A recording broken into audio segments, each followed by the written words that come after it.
This talisman brought me back from the French Quarter in the blink of an eye. If Jeremy can travel so easily, then he could be hiding anywhere, even Teruea. If he can do it, so can I. I just need to figure out how the talisman works.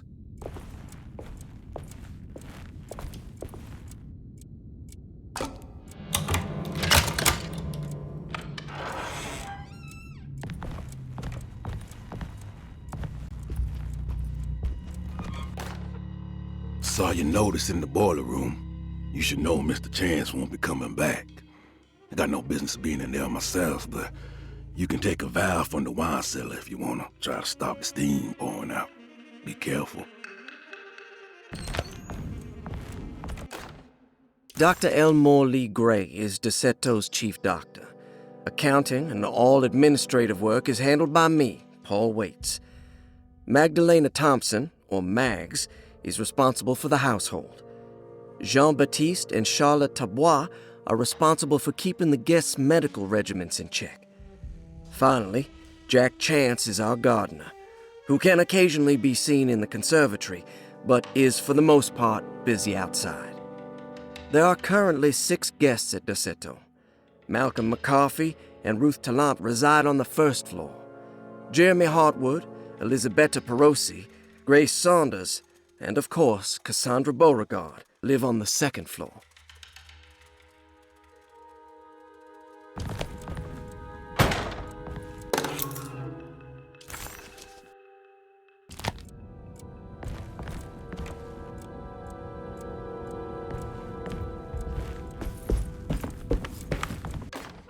Paul, you're right about the plates on the boiler and the clock. They have been sabotaged, and I think I know who did it. They have something to do with Jeremy's episodes and how he seems to disappear at night. Right now, it's important that you keep an eye out for any of the pieces. I want to find out if I can repair the plates. Let me know if you find any of them. Lottie. Tell Lottie to take a look at the well in the kitchen garden.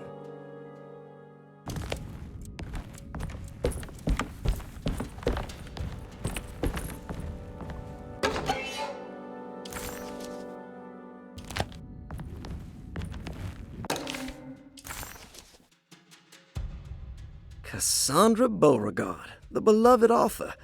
Very exciting, isn't it? What do you want to put down for reason for admission? What her agent told us. Cassandra suffers from writer's block and needs to finish her moving picture script before the end of June. Mr. Chardot suggests Cassandra's heavy use of barbiturates is holding her back and risks ruining her career. And how should we summarize her personal history? Let's keep it short. Cassandra Beauregard is a beloved crime author who managed to pull herself out of poverty and into stardom. 5 years ago, she tried killing herself by jumping off a balcony.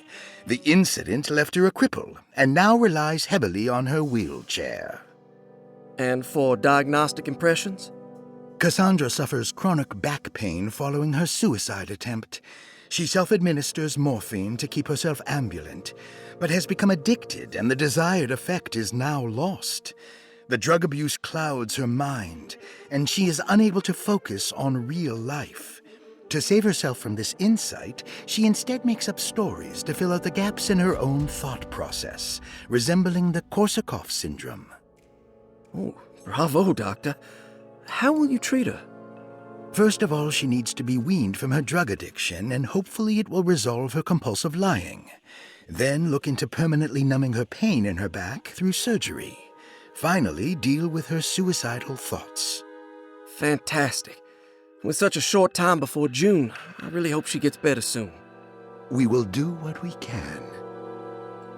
Grace Saunders, 11 years old. Reason for admission? The mother insists on strict supervision by a proper gentleman to avoid further perversion of Grace's adolescence. Personal history?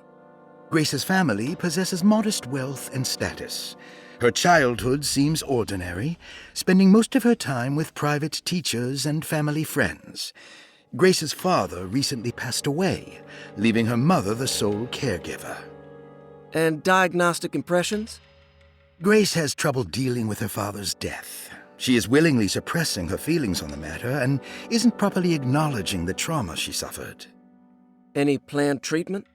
Grace needs nothing out of the ordinary. She simply needs parental guidance. Eventually, we can work on her feelings toward her father. Thank you, Doctor. I'll finish the paperwork and get her installed.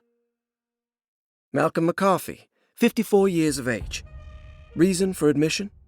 MacCafrey admitted himself to Decerto, stating simply that he needs some damn rest. And personal history. MacCafrey claims he used to work as a lawyer in Baton Rouge, but says he can't go into details because of some legal dispute. His background remains largely a mystery, except for the occasional clue that he drops in conversation. Huh. And diagnostic impressions? MacCafrey is an anxious man and an alcoholic. He often tells half-truths due to some deep-seated inability to trust other people. And how will you treat that? MacCafrey will take some time to open up. Spending time with Jack's dog or the child should be good for him. Their harmless nature will help build his sense of trust. Thank you, Doctor. Elisabetta Perosi, 33 years old? What should I put down as reason for admission? Well, Perosi broke into Decerto and was found wandering the grand parlor. She was confused and suffered partial amnesia. She insisted she belonged here and offered to pay for her stay. Right. What do you make of her story?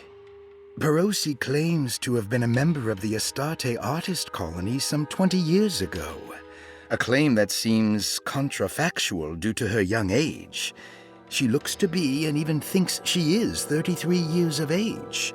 That would make her a child at the time.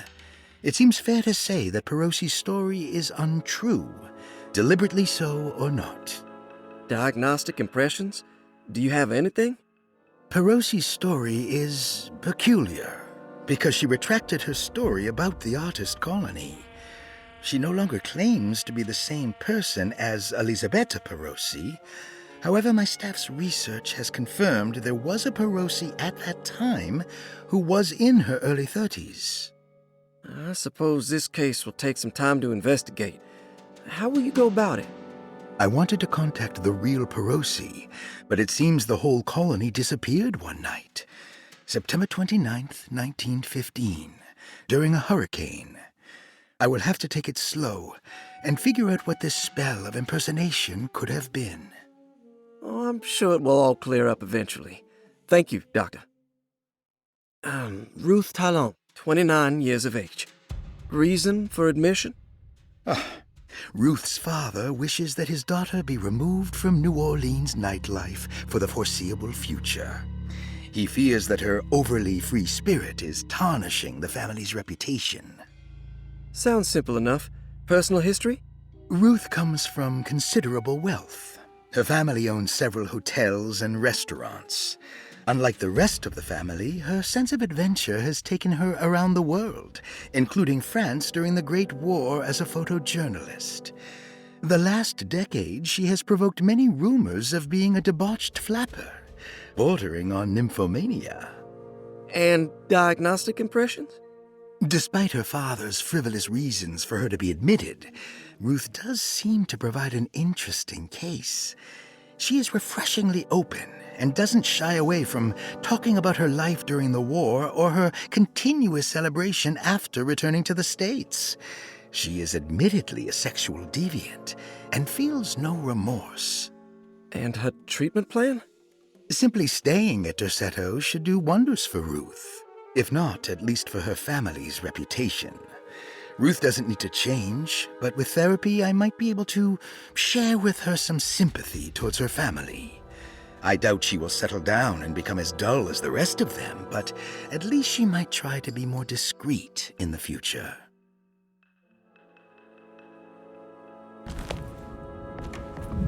There's no way I can get into this thing. Better leave it alone.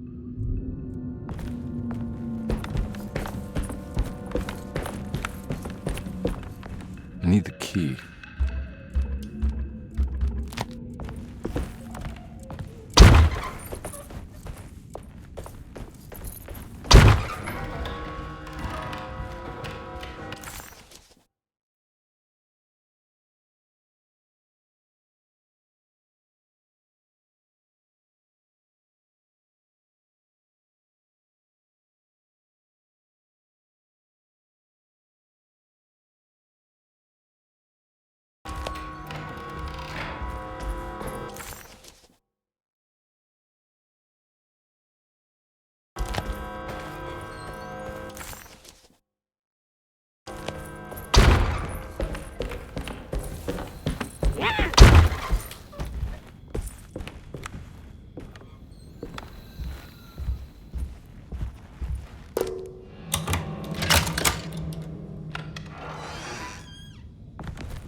Lost Plantations of Louisiana, Thierry Briclot, 1917.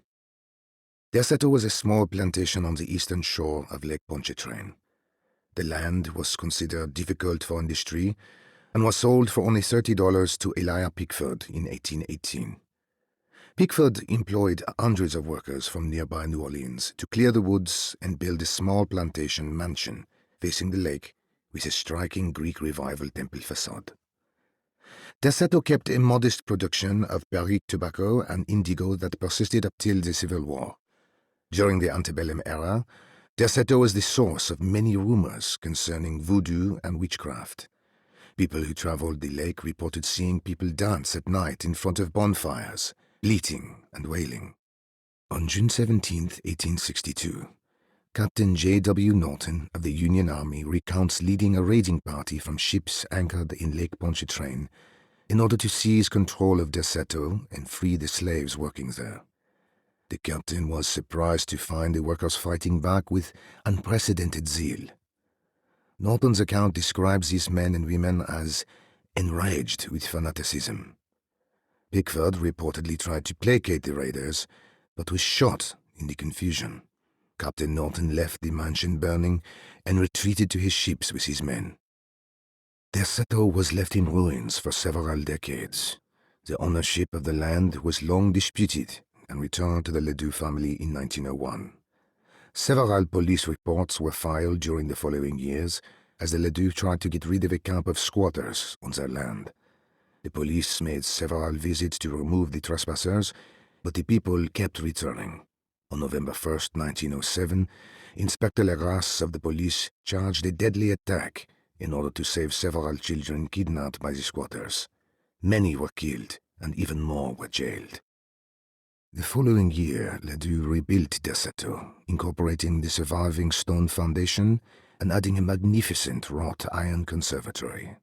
The farmland had been reclaimed by the surrounding woods, so it was no longer profitable to use as a plantation. Instead, the house was turned into an artist's colony. The Astarte Artist Colony was a successful group of artists, including figures such as painter Heinrich Cassel and poet Nora Keith.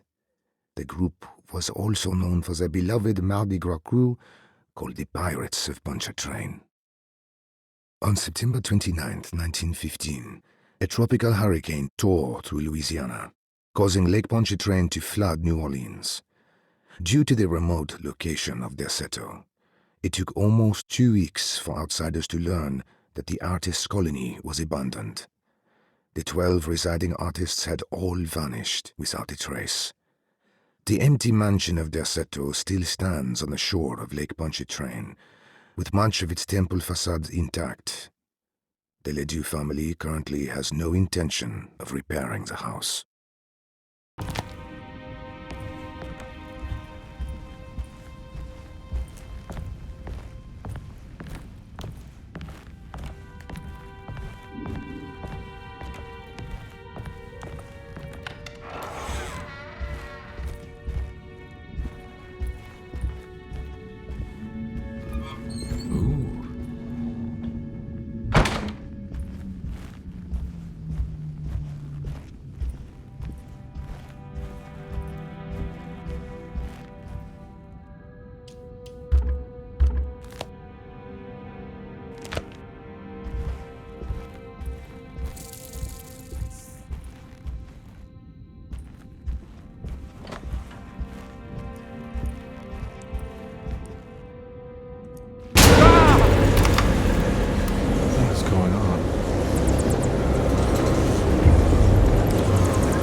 What happened? Everything's normal again? Right.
Hey.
I need the key.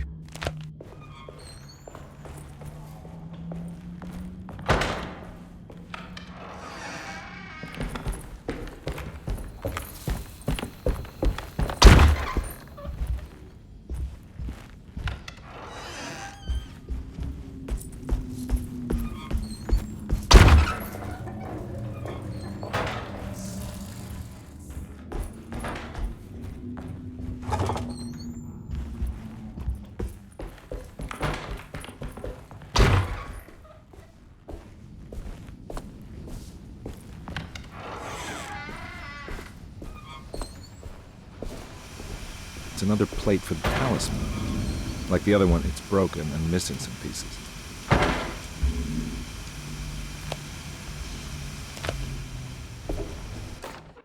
You know, Mr. Waits, I saw a piece of the plate that Liza broke. I think she's been hiding them. She's not very good at it. She just chucked it into the little room with all the tools behind the boiler. I left it there. I didn't want to embarrass her by picking it up while she was looking. We went upstairs instead and played backgammon. I let her win, because she's so unhappy. The piece looked like the one on display in Cassandra's room. You know about that one already, right? Or is your eyesight really that fuzzy? I hope you don't feel bad about your glasses. You only look stupid when you squint. Maybe if you had more eyes, you would see these things. I wish you had all the eyes you needed. Your best and favorite guest, Grace.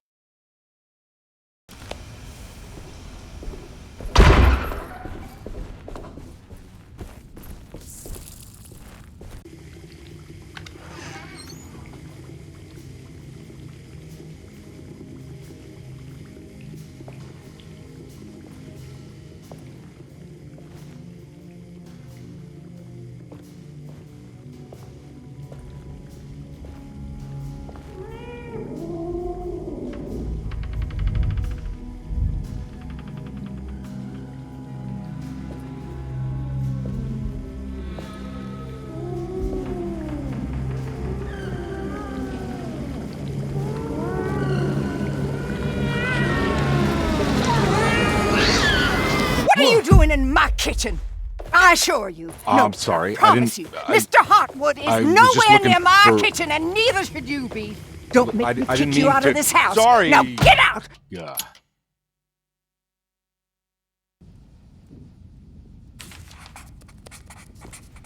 Carnby was in shock, but also a little embarrassed. The housekeeper was furious to find him searching through the kitchen and had run him out of the room.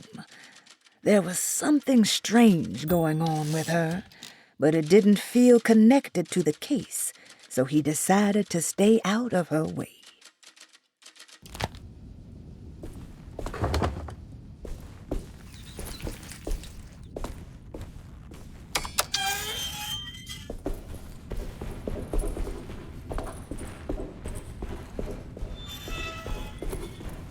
I need the key.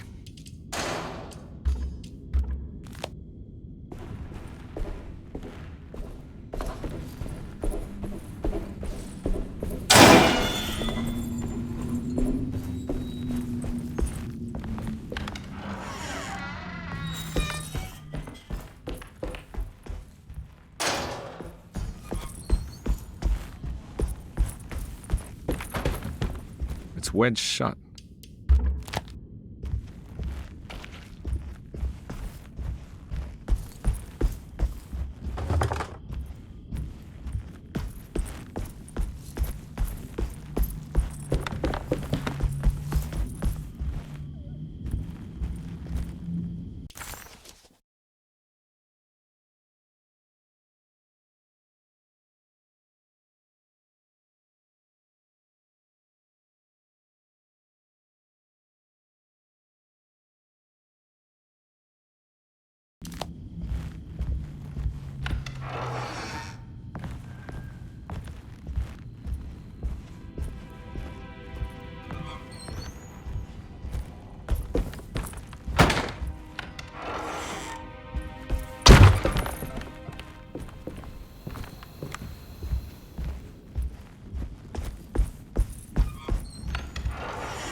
This must be the clock that Jeremy wrote about in the commonplace book.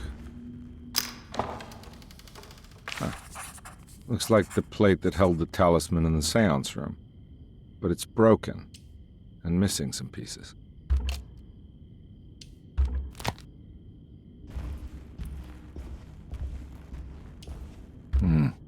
I need the key.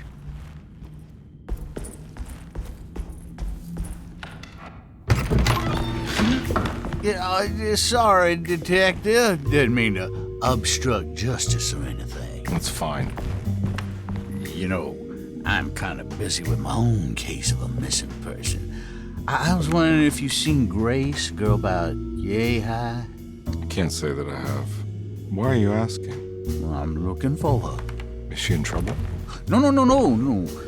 She's just hiding somewhere. We can't have a rascal like that running around unchecked at a time like this, you understand?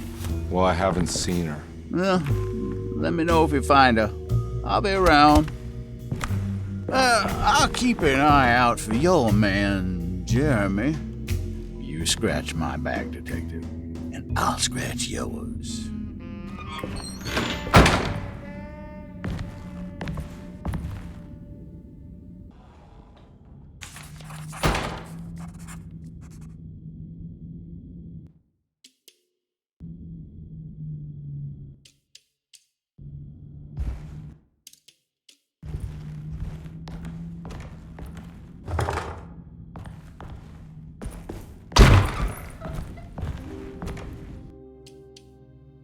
Looks like everything's back to normal here.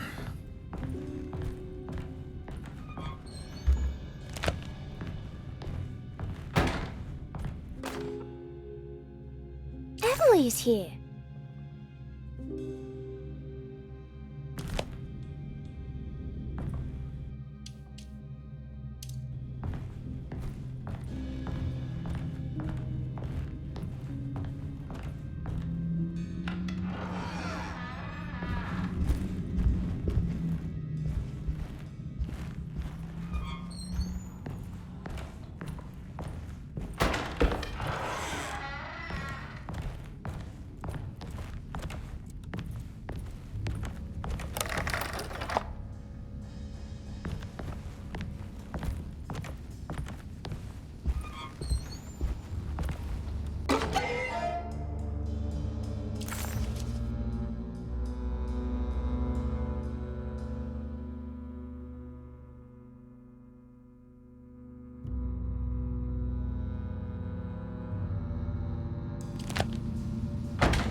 Looks like everything's back to normal here.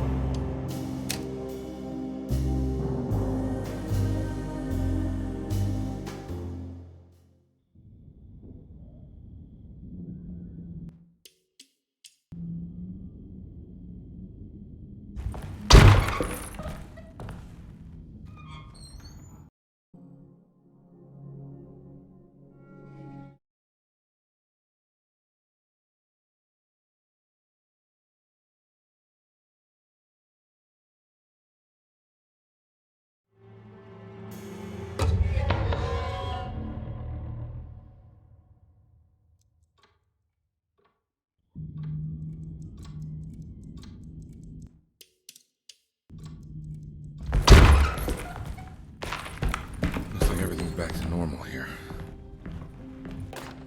Emily's here.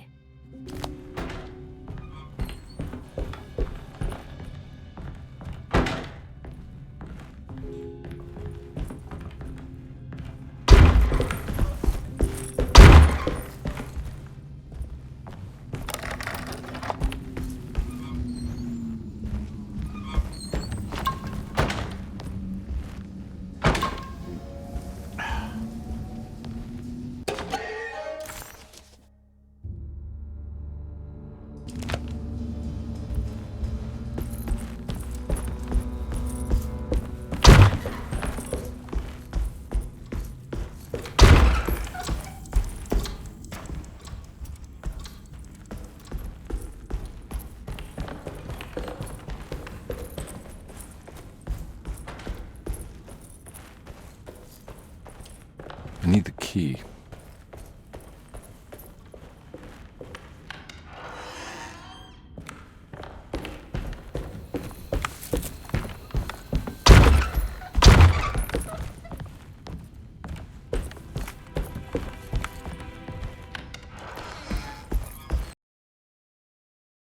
Now we're talking.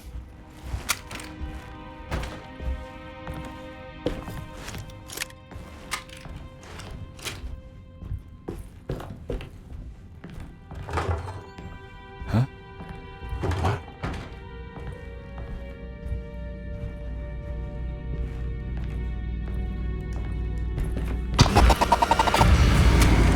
This doesn't look good.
Huh.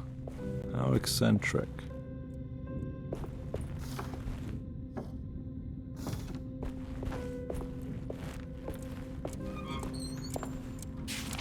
The Astarte Artist Colony.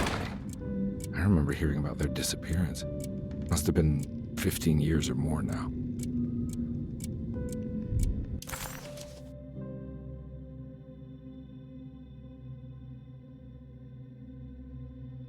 The simple astrology cipher was a favorite among the artists who lived in the house 20 years ago.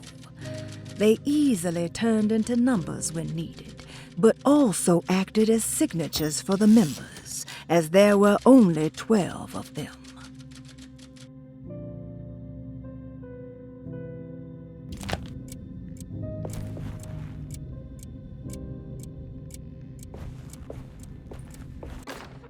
Will I need to remember how to get them out again?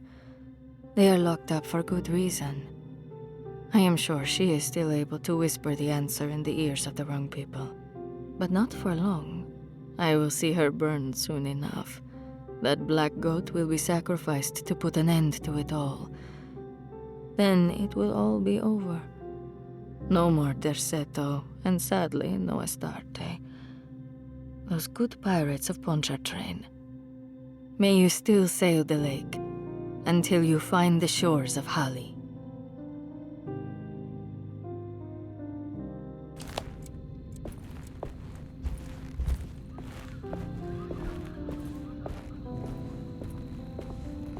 What a peculiar lock.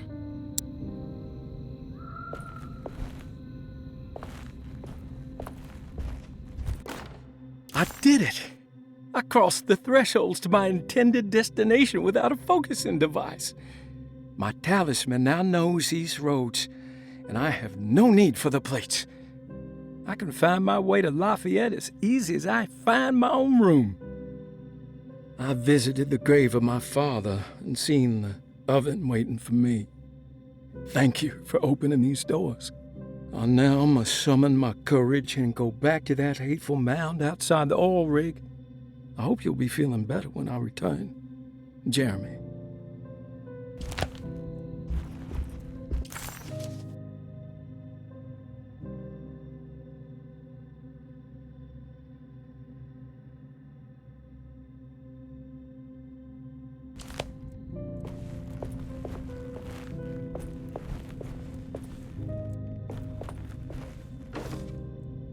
These paintings got some grim-looking rot on them.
Not again.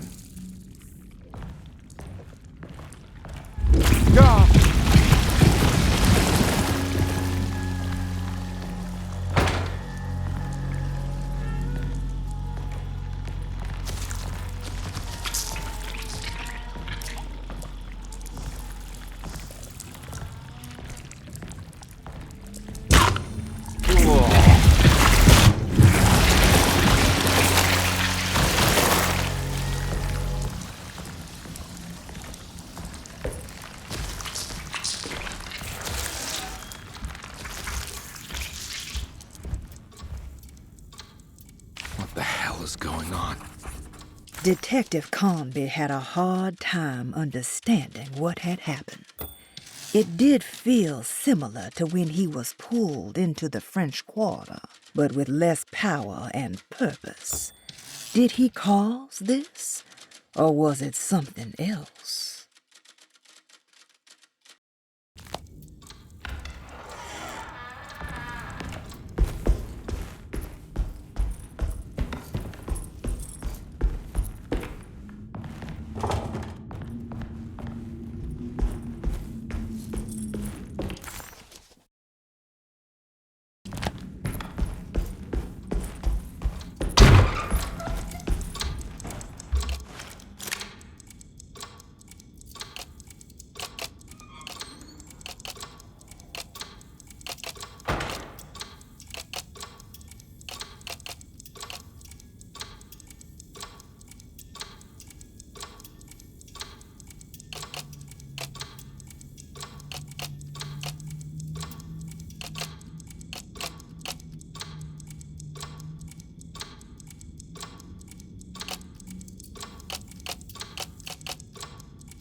I think the clock broke.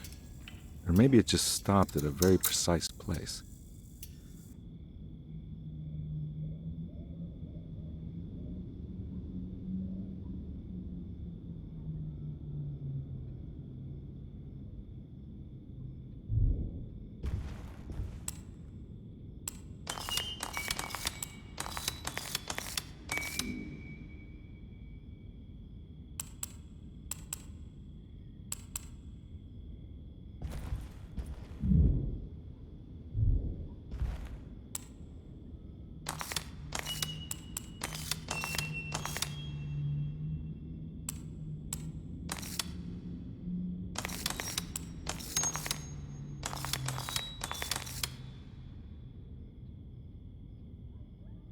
There's a picture in the black glass. It's showing me something.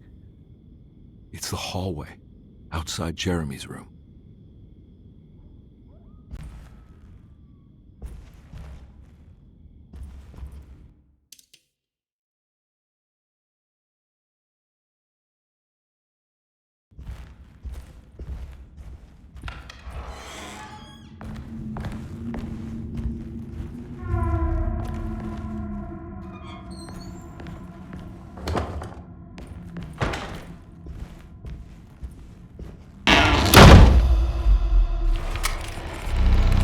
As his pride faded, Detective Carnby was left with a feeling of unease.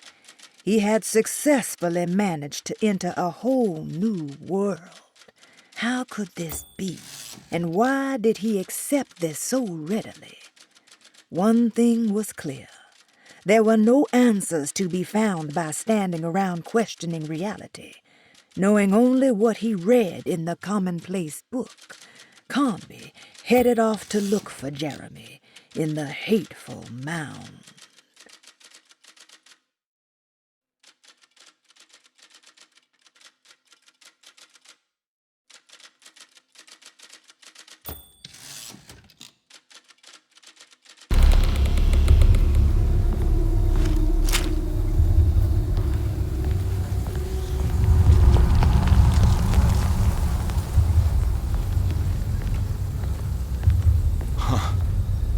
I made it.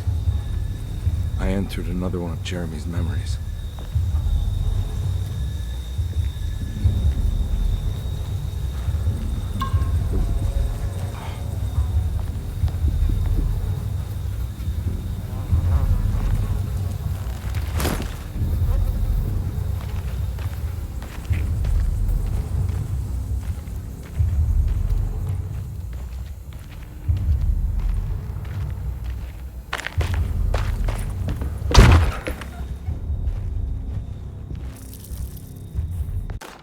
May 1923, Monday. All okay, ready for delivery. Maintenance. Oil pump must be serviced. Any tampering causes large spills unless properly forestalled. Tuesday, Shipment delayed but delivered. Maintenance.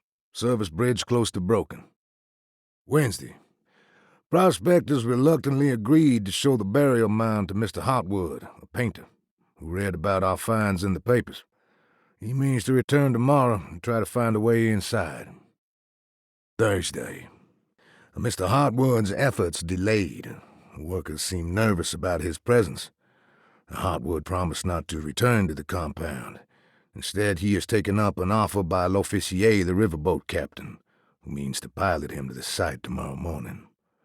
Hopefully that's the end, and work can resume. Maintenance. Bridge from the oil tower to the bayou has collapsed.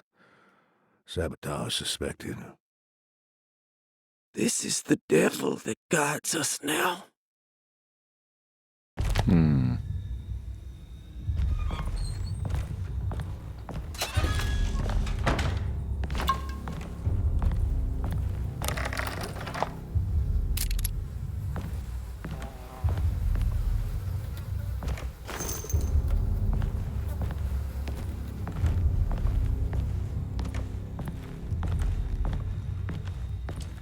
I need the key.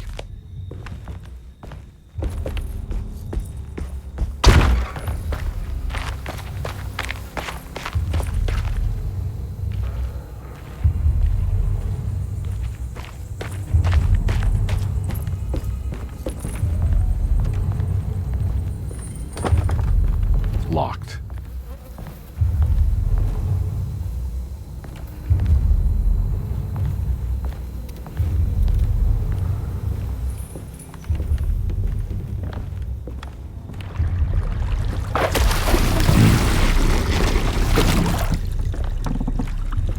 There's something missing.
As his pride faded, Detective Carnby was left with a...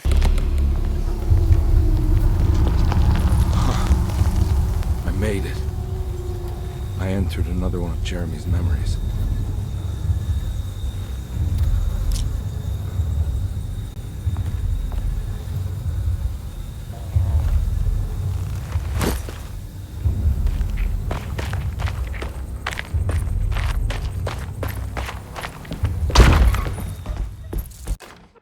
May 1923.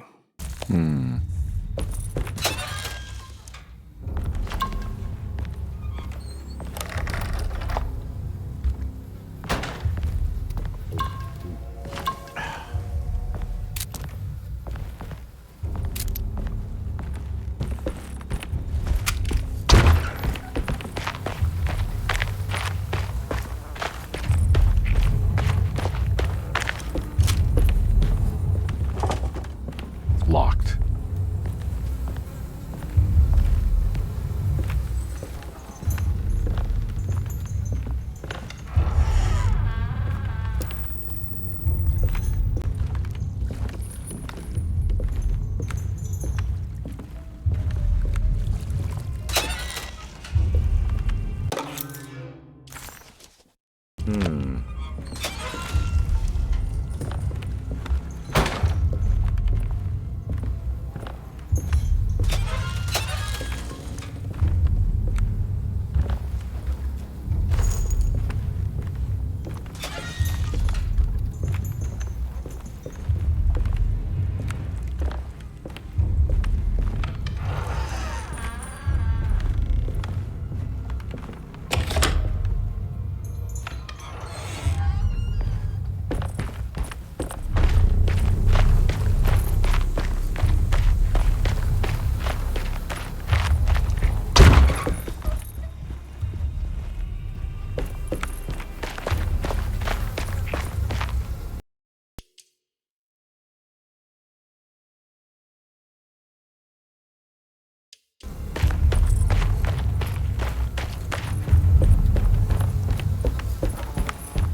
missing.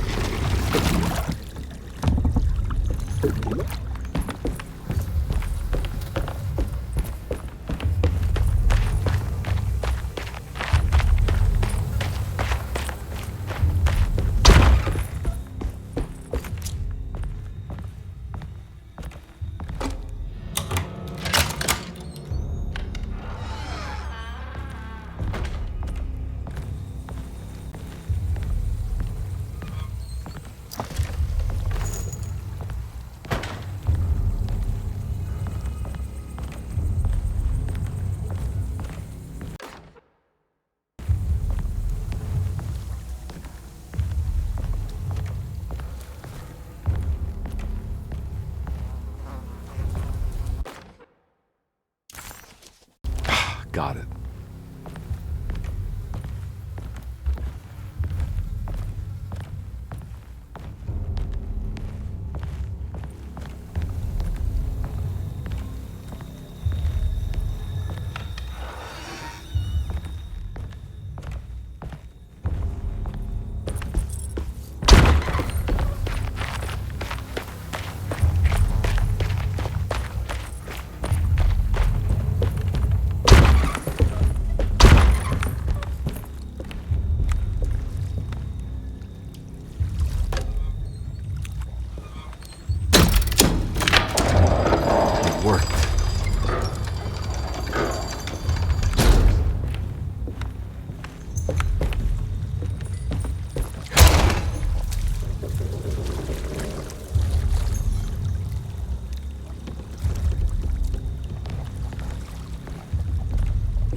pretty weak.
path that go up in flames.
Don't come any closer.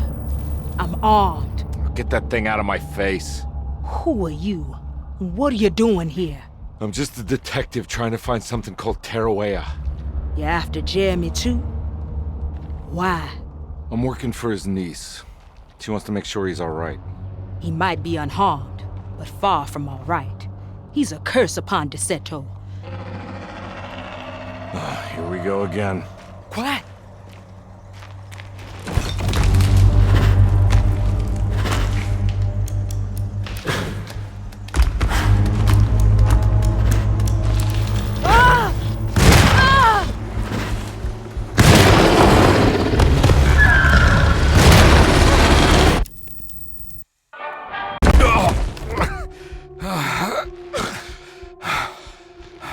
Oh, Christ in heaven.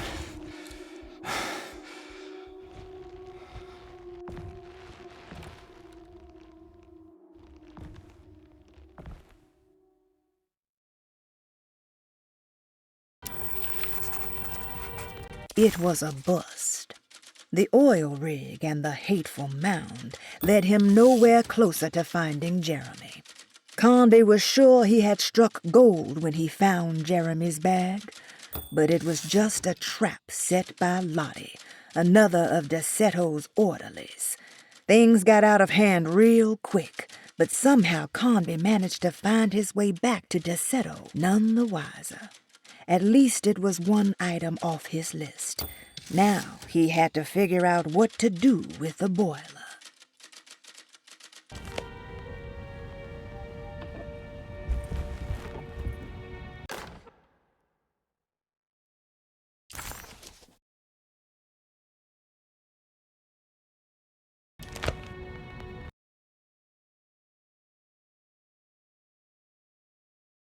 Reflections on the Power of the Verb in Certain Texts by Juan Luis Jorge.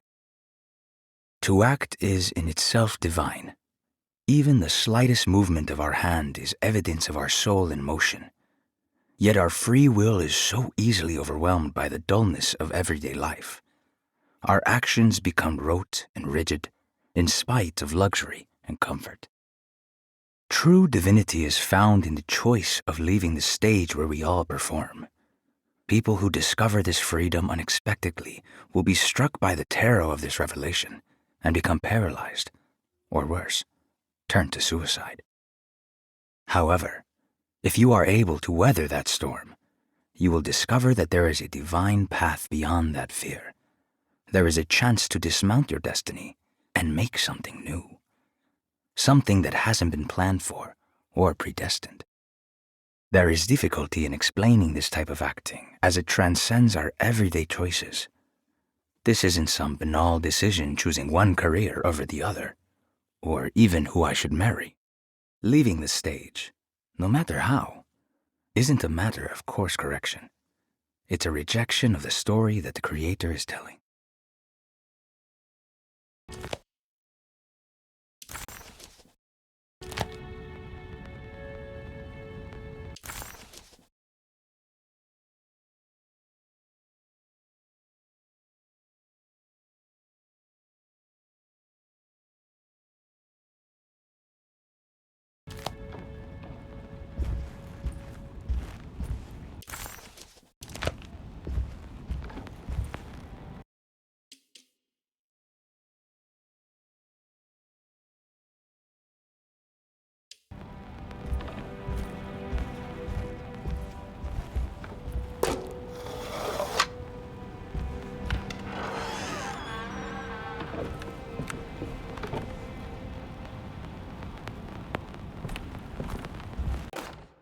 The Barlow lens. Instructions.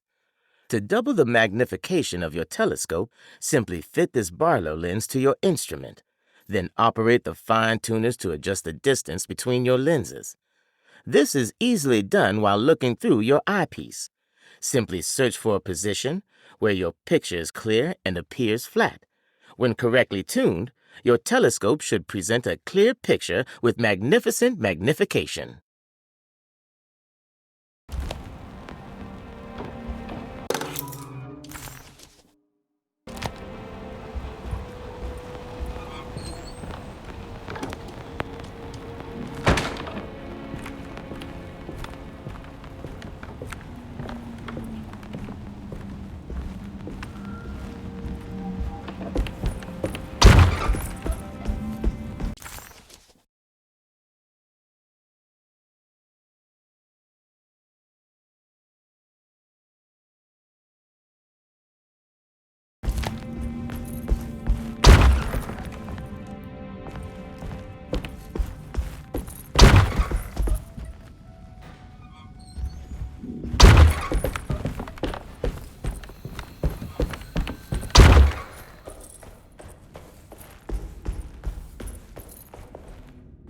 I'm not going to walk out of this now. I need to help Emily save her uncle.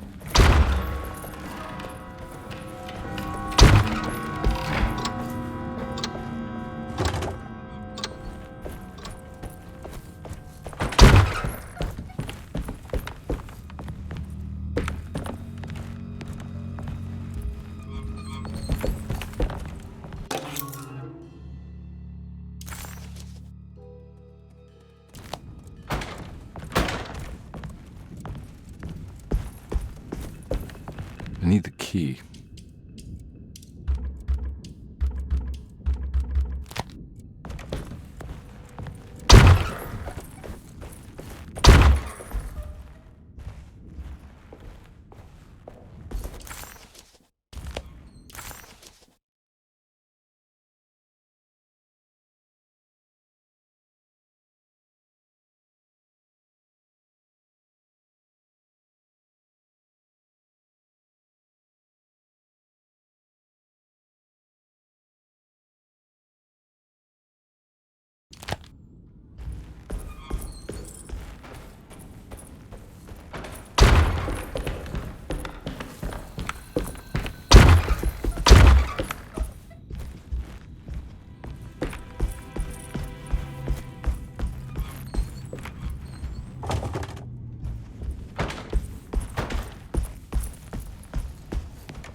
worked.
Jeremy?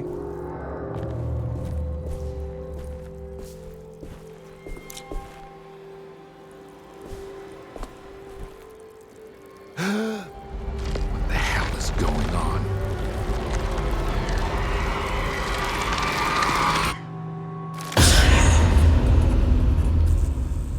Carnby didn't know what to make of the grotesque vision of the dead clerk.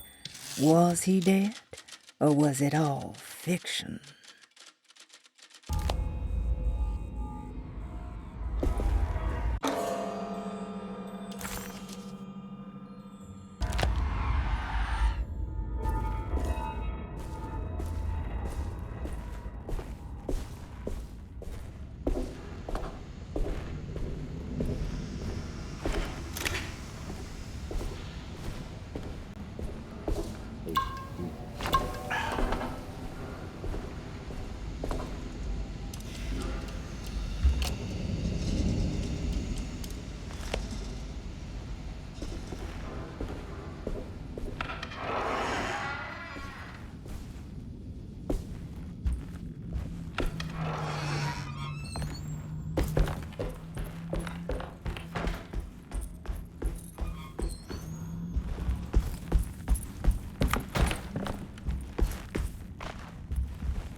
Detective Carnby, how good of you to come. Let me pour you a drink. What happened here? This place looks like it was hit by a bomb. Welcome to the madhouse, Detective. Thanks. Did the ceiling just collapse? I heard it was something in the attic, something that was supposed to happen but didn't. How that could have such consequences is beyond me. The truth is, I don't know why the room looks like this. But I bet your friend Jeremy does. Do you know where I could find him? Oh, somewhere in his past, I suppose. He keeps going on about that mysterious dark man. I think he is hiding from him. Or maybe he's with him. I can't really keep up. I don't worry much. Take a look around this room. You may think it looks spectacularly devastated, but I just think it's finally found its stride. It fits perfectly with the state of this place and its loonies. The same goes for the nonsense with Jeremy. In my eyes, we've finally managed to match the wild ride inside all of us. Well, I'm happy you find the evening so harmonious. I hope you don't mind me setting things right. Jeremy's business, that is. This room looks beyond my capabilities. Good luck, Detective. Hope to see you again soon. Yeah. Evening, miss.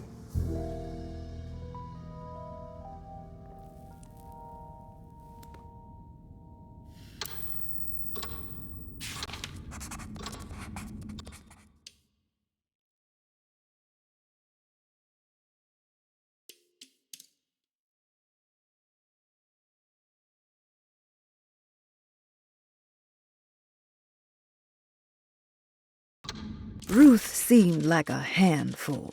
Her talk about Jeremy and the Dark Man made it sound like she might know something of importance. But ultimately, it felt like a dead end.